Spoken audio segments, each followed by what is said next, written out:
The other was just watching the greats in action. Maybe this is a more helpful part of the answer to the question.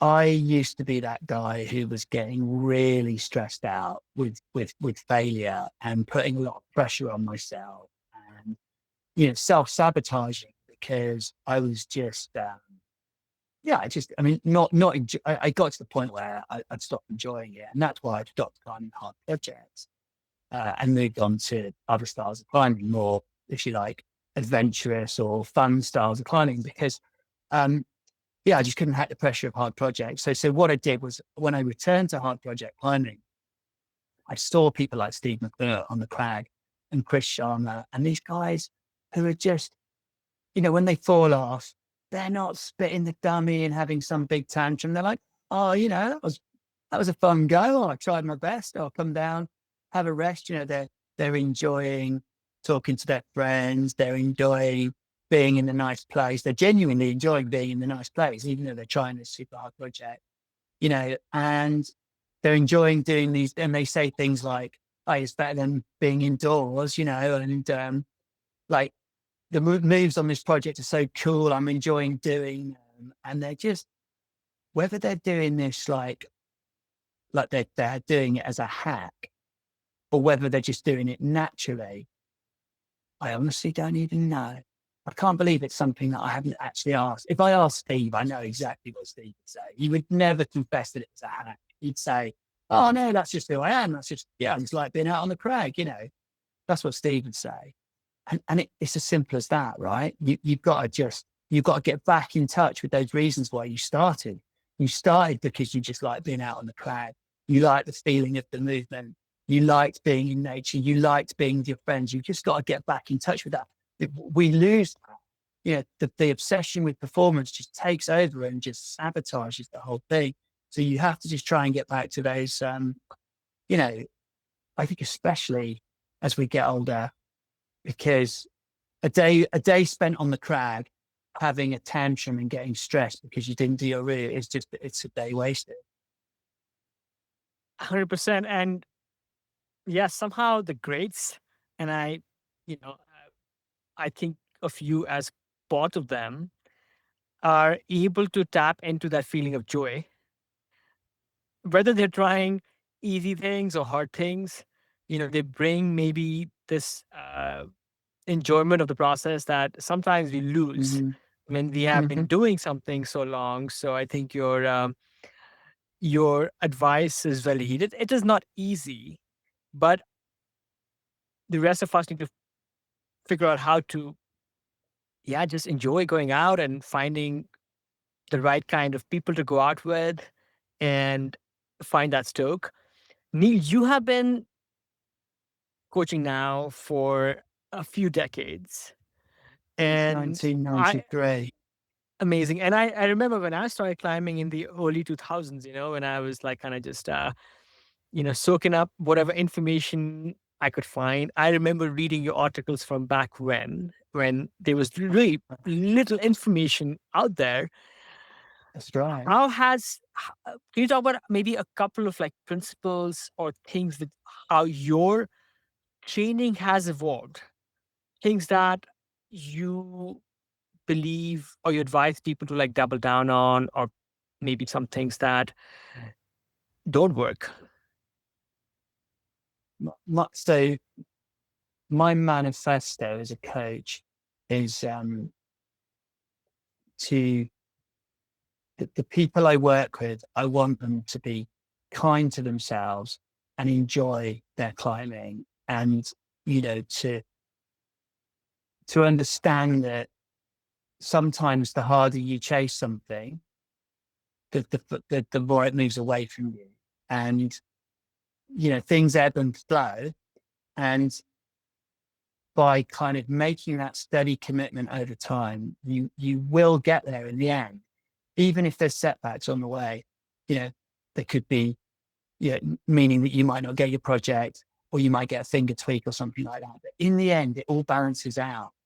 And I just see too many people chasing things too hard, getting frustrated, getting injured, getting burnt out, this is not the way to go. We're all under a lot of pressure at the moment in our private lives. Climbing needs to be the antidote to that, not something that's making it worse. And I also believe so strongly that the approach to training for climbing is holistic. You can't just, it's easier to get tunnel vision on things like finger strength because you can just measure it. You can get one of these pickup trainers and lift up weights and you can feel your thing, you can measure your fingers getting stronger. Will that make you a better climber on its own? No. You've got to be doing all the other stuff as well.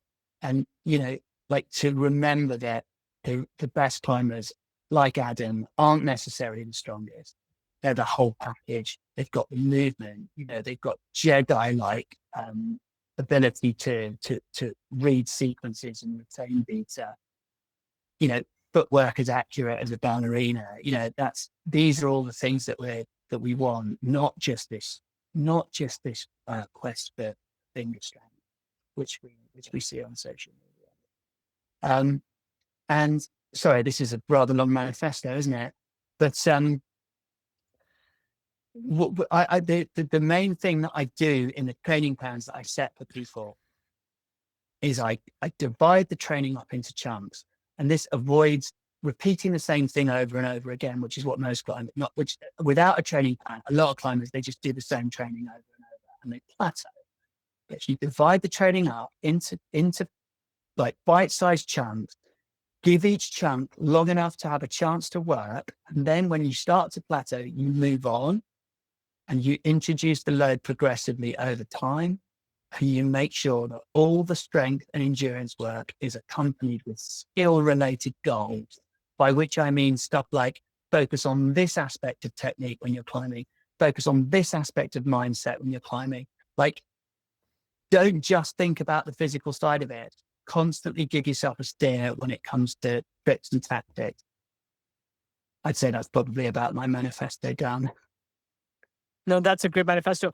I'm wondering, Neil, if you may have a story or two, we don't need real names, of maybe an athlete, let's say an older athlete who came to you because they were, battling a few of the different things, injuries or maybe psych, and maybe you helped them through a transformation. Oh, I mean, just so many. Yeah, yeah. I wouldn't know. I wouldn't know where to start. But I mean, there was a chap. I'm not going to name him, even though I know he wouldn't mind. But I haven't checked first. I'd like to have named him, but I should be professional. And he came to me in his late 40s and put on a lot of weight, and he really thought his climbing performance really dropped off. He thought he'd had his best days, and you know gave him a nutrition guide. The weight came off. Then we started talking about like goal setting, and he was thinking that coming back to do 7A would just be like an ultimate. And he'd climbed 7A like 10 years ago or something, and he didn't imagine he could ever climb it again. And of course he's now on sighting 7A, isn't he? And he's red pointed 7B plus, and he just did he's red pointing 7B plus pretty consistently, and he's just done his first 7C, and it just goes to, but this is just judging it on purely on the statistics, on the grades that this guy's achieved. But the thing that gives me the most pleasure is, I follow most of the people that I train on social media, is that he's just having so much fun. He's just really enjoying it, and he's just got the thing that I know that you promote so strongly in this podcast, is that this feeling that like, wow, you can still do it. And moreover is that the party isn't going to be ending anytime soon, you know? So, That's a great story, Neil, and I think a story that many people listening to this podcast can relate to, because they are likely closer to this person than they are to Adam Ondra. Maybe one or two like key breakthroughs, like broadly, like what was it, like just the mental part, or was it like refining their training, or something else that helped them like really exceed maybe even the goals they set out for themselves? Well, I think in the case of this person, it was the holistic approach. It was the nutrition. I mean, his technique was actually pretty good, to be fair. But he needs to get a lot stronger as well. He lost a lot of strength, the endurance to go with that, but also just I think mindset stuff.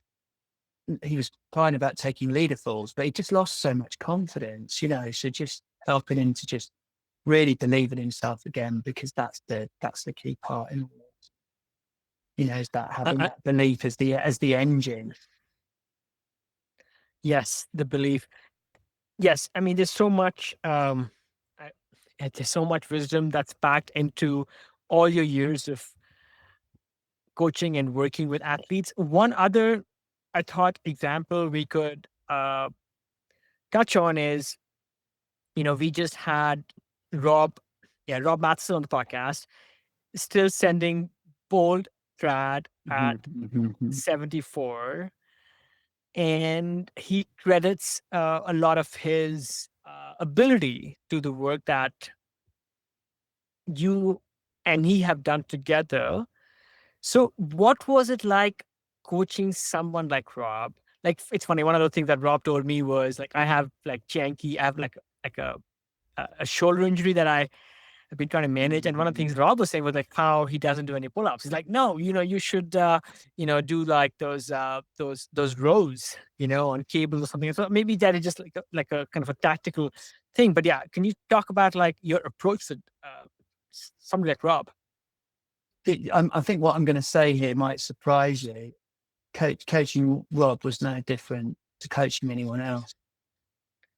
If you, if I'd never been able to actually see him and see that he looks like an older guy, if I'd just, like only ever spoken to him on the phone, say, or I'd seen video of him climbing and hadn't seen his face, he's no different to anyone else. And I think that's the magic of it. Sure, he's got his weaknesses, he's, he's half crimp, he needed to do some work on that. He needed to troubleshoot that a bit. He had a grumbly upper back, like sort of rhomboid type injury that needed a little bit of careful handling. Just sounds like the next climber to me. I'm not aware that this guy's 74. He could be 24. He's certainly got the outlook of a 24-year-old. I He don't does. see, I don't see, I didn't have to, you know, manage this guy. I didn't go to this guy, oh, you're 74. Oh, maybe you should just do a few stretches and a few push-ups and just go and do a few 6As at the wall. I trained him like I'd train anyone else. Yes, that is true. Even though, yes, some of us would be hoping for some kind of a magic bullet, but no, I think it is exactly that. Like Ah, Rob or anybody else. I've just given you the magic bullet. That was the magic bullet. And that's why I answered it that way. That's the positive message. You're not going to have some coach like making these. You see, I wrote those articles I don't know if you ever saw what I wrote on this subject in the early North, so Rock and Ice magazine, when I was their correspondent. I wrote these totally demotivating training articles saying, the older you get, the less you should do. Oh, you shouldn't train strength because you might get a finger injury. Oh, don't do long endurance sessions because you won't recover because your recovery's like totally gone. Like, in fact, you might as well just give up. I wrote those articles. I was wrong.